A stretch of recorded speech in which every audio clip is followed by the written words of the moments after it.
प्रिय विद्यार्थी, हम पढ़ रहे हैं अर्थशास्त्र कक्षा 12, जिसमें आज का हमारा जो विषय है मांग एवं मांग की लोच। मांग किसे कहते हैं? सबसे पहले हमें ये समझना होगा कि मांग से हमारा क्या अभिप्राय है। मांग किसी भी वस्तु की जो आवश्यकता है, सामान्य बोलचाल की भाषा में यदि हम देखें तो मांग का अर्थ किसी वस्तु को प्राप्त करने की इच्छा से है। हम किसी वस्तु को प्राप्त करना चाहते हैं तो हमारी वो मांग हो जाती है कि हम ये वस्तु प्राप्त करना चाहते हैं। किंतु मांग और इच्छा में बहुत बड़ा अंतर है। मांग और इच्छा में दोनों में अंतर है। इच्छा से अभिप्राय किसी वस्तु को प्राप्त करने की चाह है। जब इच्छा केवल इच्छा न रहकर हमारी आवश्यकता भी बन जाए, वो हमारे पास उसकी पूर्ति के साधन और पाने की तत्परता भी हो, तभी वह हमारी मांग बन पाती। मतलब हमारी सिर्फ चाह होना ही वो नहीं है, उस वस्तु को प्राप्त करने की इच्छा होने के साथ साथ हमें उस वस्तु को प्राप्त करने की हमारी क्षमता भी होनी चाहिए। जैसे यदि हम कोई चीज़ चाहते हैं तो उसको खरीदने के लिए हमारी आर्थिक रूप से हम मजबूत होना चाहिए। हम उसको खरीदने की ताकत रखते हों, सामर्थ्य रखते हों, तो हम उसको खरीद सकते हैं।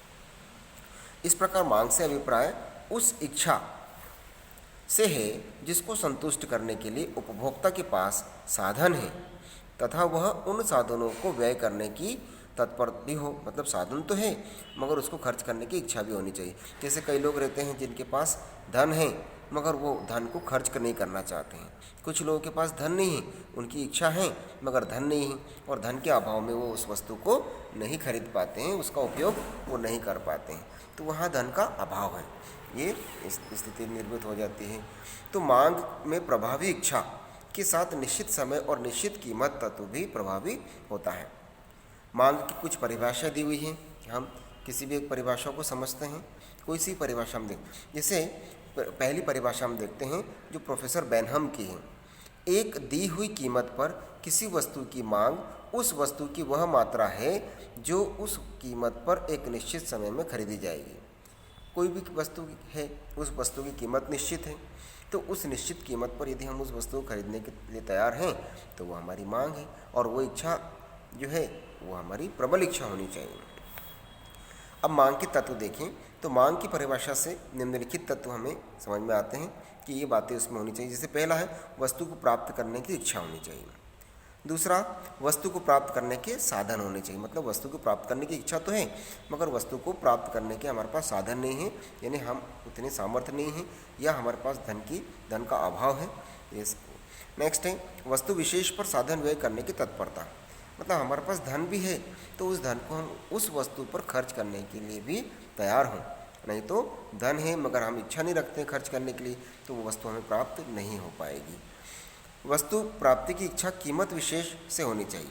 जैसे कोई वस्तु प्राप्त करने की इच्छा है तो उसकी कीमत विशेष, मतलब जितनी कीमत उसकी है उससे अधिक हमारी इच्छा होनी चाहिए।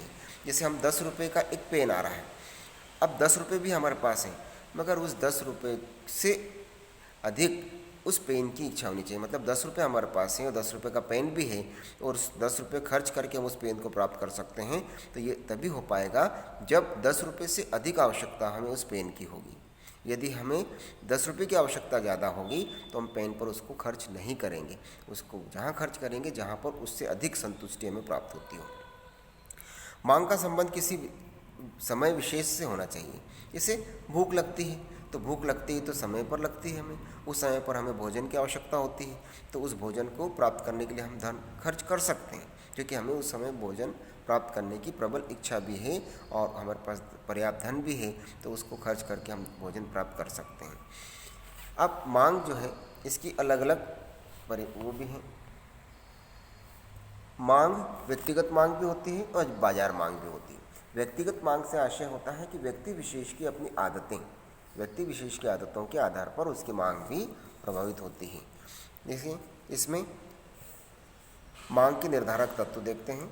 मांग के निर्धारक तत्व में है पहला व्यक्तिगत मांग के निर्धारक तत्व, व्यक्तिगत विशेष।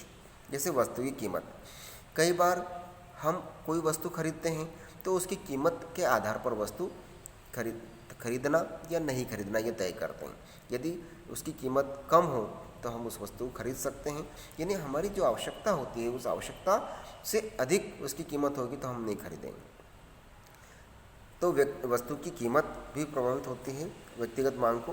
दूसरा है निर्धारित तत्व में व्यक्तिगत मांग के निर्धारित तत्व, सेकंड नंबर पॉइंट है संबंधित वस्तुओं की कीमत, यानी जो वस्तु हम खरीदना चाहते हैं उससे संबंधित वस्तुओं की कीमत किस प्रकार की है वो भी यहाँ पर महत्वपूर्ण होती है।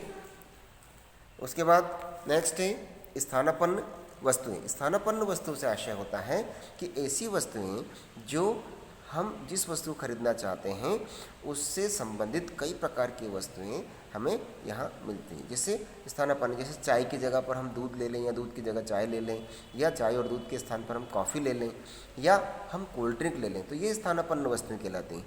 वो स्थानापन्न वस्तु की कीमत क्या है, जैसे हम देखें कि हमारे समाज में अधिकतर लोग जो है चाय पीते हैं और काफ़ी कम लोग पसंद करते हैं। तो दोनों में अंतर क्या है कि चाय जो है वो आसानी से उपलब्ध हो जाती है, इसकी कीमत भी कम होती है, काफ़ी सामान्यतः आसानी से इतनी उपलब्ध नहीं होती है, स्पेशल उसको बनवाना पड़ता है जिसमें समय भी अधिक लगता है और उसकी कीमत भी अधिक होती है। इसलिए सामान्यतः लोग चाय आसानी से उपलब्ध होने की वजह से, कम कीमत होने की वजह से उसको पसंद करते हैं। तो ये स्थानापन्न वस्तु।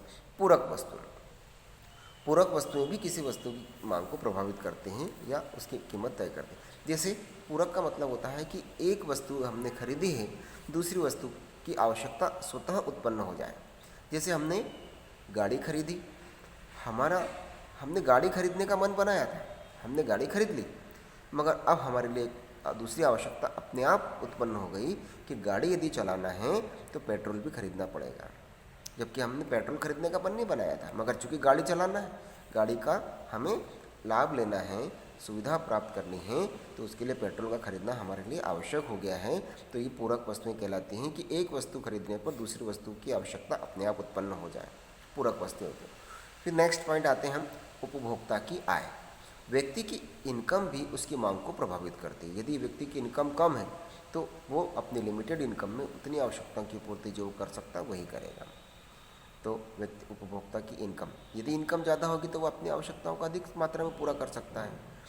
नेक्स्ट पॉइंट है रुचि व प्राथमिकता। व्यक्ति की अपनी रुचि, इंटरेस्ट भी उसकी मांग को प्रभावित करता है। यदि उस व्यक्ति की इंटरेस्ट नहीं है, रुचि नहीं है, तो फिर वो उसको नहीं खरीदना चाहेगा, क्योंकि इंटरेस्ट नहीं है, रुचि नहीं है।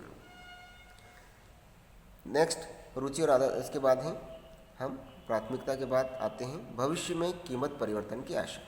यदि भविष्य में किसी वस्तु की कीमत में बहुत अधिक मात्रा में परिवर्तन होने की संभावना हो तो ऐसी स्थिति में हम उस वस्तु की कीमत में उसमें खर्च नहीं करेंगे। जैसे कोई चीज़ हम खरीदें और भविष्य में उसकी कीमत कम होने वाली हो तो ऐसी स्थिति में वर्तमान में हम उस वस्तु पर अधिक पैसा खर्च नहीं करेंगे। तो ये व्यक्तिगत जो है तत्व होते हैं, व्यक्तिगत मांग की निर्धारक तत्व हमारे कहलाते हैं। इसके बाद आते हैं हम बाजार मांग की निर्धारक तत्व, जो बाजार के आधार पर भी वस्तुओं की मांग प्रभावित होती है। जिसमें पहला पॉइंट है जनसंख्या का आकार। जनसंख्या के आधार पर भी बाजार की मांग प्रभावित होती है। जैसे कुछ क्षेत्र ऐसे होते हैं जहाँ अधिक आबादी होती है तो वहाँ पर मांग अधिक होगी, जहाँ आबादी कम होती है, जनसंख्या कम होती है, वहाँ पर किसी वस्तु की मांग कम होती है। तो इस प्रकार से उसकी मांग प्रभावित हो जाती है। फिर धन का वितरण। हम देखें कि धन का वितरण हमारे यहाँ समान रूप से नहीं है। हमारे यहाँ दो प्रकार का एक वर्ग है, अमीर और गरीब। तो अमीर व्यक्ति के पास अधिक धन है और गरीब के पास कम है। इस प्रकार उसकी आदतें, उसकी आवश्यकताएं भी दोनों की अलग अलग हैं। तो ये हमारे यहाँ बाजार के निर्धारित तत्वों में धन का वितरण असमान होने भी एक मांग को प्रभावित करता है। इसके बाद अन्य तत्वों में देखें मुद्रा प्रसार एवं मुद्रा का संकुचन। मुद्रा का प्रसार, हमारे यहाँ मुद्रा का प्रसार और मुद्रा संकुचन मतलब किसी चीज़ की कीमत में बहुत ज़्यादा परिवर्तन होना, तो ये भी एक मांग को प्रभावित करते हैं। फिर आते हैं इसमें नेक्स्ट पॉइंट है मौसम परिवर्तन। मौसम की वजह से भी मांग प्रभावित होती है। जैसे ठंड का समय होता है तो ऊनी वस्त्र की मांग बढ़ जाती है, गर्मी का समय होता है तो कूलर और पंखों की मांग बढ़ जाती है, बारिश का मौसम होता है तो रेनकोट और छातों की मांग बढ़ जाती है। इस प्रकार से मौसम भी वस्तु की मांग को प्रभावित करते हैं। इसे ये हमारे मांग के निर्धारक तत्व कहलाते हैं। मांग और मांग से आशय या निर्धारक तत्व जो हमने पढ़े हैं इसको आप लोग अपनी कॉपी में लिखें।